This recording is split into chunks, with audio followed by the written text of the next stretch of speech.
You need a flat screwdriver for freewheel removal and installation. Mount the wheel in a vise with the left side axle flats. Take off the snap ring.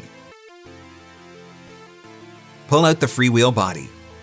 Remove the needle bearing secured by a second snap ring. Take off the dust cover using a flat screwdriver. Be careful. Be sure not to damage the hub paint. For assembly, place the dust cover on by aligning the small pin with one of the openings and then simply press it on. Make sure the internals are clean before you insert the new freewheel body into the hub. Place the small needle bearing onto the axle and use the first snap ring to secure it. Insert the freewheel body into the hub. To work the pawls in, use the small flat screwdriver and push the freewheel body down until it fits nicely on the hub. Use the second snap ring to secure it.